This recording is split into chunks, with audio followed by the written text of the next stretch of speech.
Во ова издание, ова не е ниту прва, ниту последна донаторска конференција за Украина. Во интервју за Гласот на Америка, премиерот на Украина зборуваше откако учесниците ветија речиси 7 милиарди долари во Варшава. Исселувањето од Северна Македонија може да се забави, вели професорот Петрит Положани. Ке ви кажеме што предлага. Емисијата ќе ја завршиме со приказна што ќе ви го взгрее срцето и покрај тоа што води корени од Холокаустот. Останете со нас.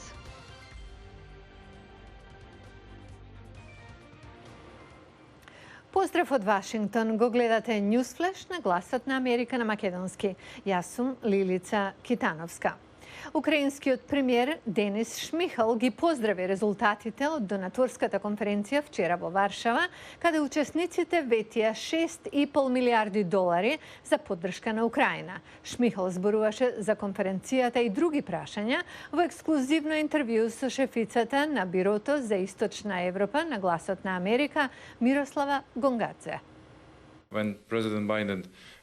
Кога американскиот председател Џо Бајден ја објави поддршката од 33 милиарди долари за Украина, дел од оваа сума пари, околу 8 милиарди долари, ќе бидат итна поддршка за украинскиот буџет во следните 4 месеци. Остатокот од сумата се договоривме да го финансираме од сите нас или нашите партнери, од ММФ, Светска банка и Европска унија. Ни треба оваа поддршка за да не создадеме хиперинфлација во Украина. Значи, макрофинансиската стабилност на нашата земја е многу важна за сите наши партнери. Европските, африканските и азиските земји чекаат повеќе од 90 милиони тони наши житарки, пченка, пченица, сончогледово масло, а тоа навистина ќе доведе до светска криза со храна.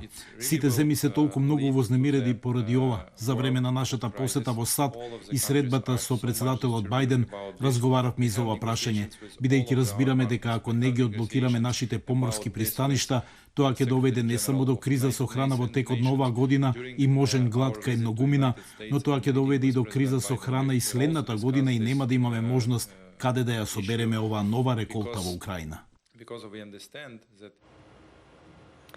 Македонската држава мора да изработи квалитетна програма и да донесе соодветна политика за да овозможи намалување на миграцијата и враќање на диаспората. Ова го вели професорот по макроекономија Петрит Положани. Според него, веќе не е само економскиот фактор причина за масовно исселување од државата, туку и актуелните општествено-политички текови, како што се вработувањата по партиски клуч. Македонија има негде 6500 долари GDP по глава на жител, значи негде 8 пати помалу од Германија, Австрија, негде 13-14 пати помалу од Швајцарија. И нормално луѓето бараат подобар живот. Економскиот фактор е се уште главната причина за масовната миграција од државата, вели за Глас на Америка професорот по макроекономија на Државниот универзитет во Тетово, Петрит Положани. Но се поголема причина за тоа, вели, стануваат и актуелните општествено-политички текови во земјава, како што се вработувањата по партиски клуч. Нашата земја е јако корумпирана земја. Непотизмот присутен, скајната партизација, значи губење на вредност, апсолутен еден фактор кој што јасно многу делува кај младото население. За 2 децении за 9,2% се намалил бројот на население во Северна Македонија или за околу 185.000 жители. Во земјава според последниот попис живеат 1.836.713 граѓани, додека надвор од неа 260.606 лица. А ова бројка според Светската банка е негде околу 600.000. Прво пописот ќе беше пореален ако немаше прекид. Значи, прошлата година, во април имаше прекид на пописот и кога имаше замах за пишување на диаспората, тогаш се прекина. Поголем дел од македонските општини останале без добар дел од своето население. Најкритична е состојбата во помалите, како Центар Жупа и Маврово Ростуше, кои изгубиле околу 42% од жителите, но и Кичево со речиси 31%. Овие податоци треба да бидат аларм за државата и незините институции за изработка на квалитетна програма и носење соодветни политики за намалување на миграцијата и враќање на диаспората. Државата мора да припреми план, мора приведе проект кој што ќе опфаќа еден широка лепеза на мерки од кои би требало и да има и олеснување и од монетарен аспект и од фискална политика, зашто да не? И да се стимулира, значи парите од надвор да идат овде да се инвестира. Тој како позитивен пример ја посочува Турција, која во 2012 година отворила специјална програма за мигрантите турци, но и Хрватска која дава по 26.000 евра за секој граѓанин кој ќе се врати дома. И познат е турскиот силвен картон, со кој сите граѓани на Турција што емигрирале, може да се вратат во Турција и да инвестираат равноправно со сите други турски граѓани. И со тоа Турска имаше еден јак силен развој, значи од 2001-2007 година се движи негде развој 7%. Овој попис покажа и дека дури 207 села во државата се целосно иселени. Од Охрид за Глас на Америка, Мики Трајковски. Мајката и таткото на Еленор Риса го преживеале нацистичкиот холокауст во Европа во текот на 1940-тите.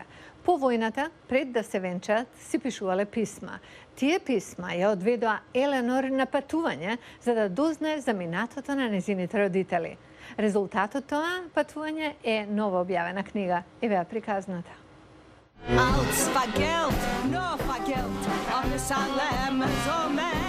Елеонор Риса течно зборува и пее на јидиш. Талентирана и креативна личност, таа е писателка, пејачка, актерка, драматург и театарски режисер. Но вели дека незиното главно уметничко достигнување е објавувањето на уникатна книга наречена Проектот писма. И двајцата мои родители го преживеа холокаустот. Татко ми живеел во Аушвиц, а мајка ми била во Узбекистан во Фергана. Од Полска беа и двајцата. Татко ми почина во 1976 година. Мајка ми почина во 1986 година. И кога таа умре, најдов писма за кои не знаев.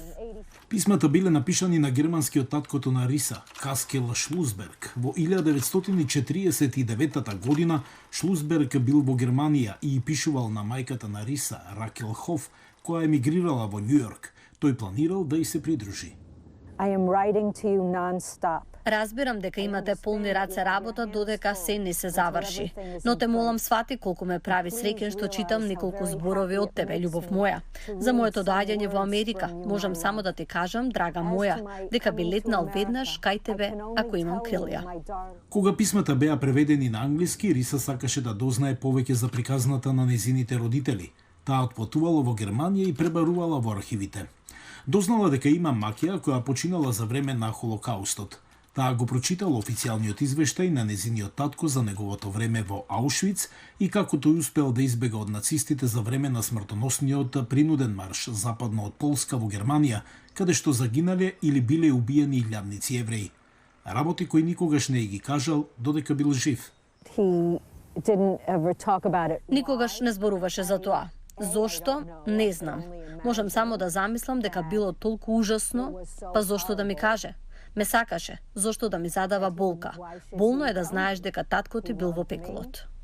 Кога во 1945 година незиниот татко побегнал од нацистите, тој се криел во шумата и во плевни со сено. Војната дотогаш беше при крај.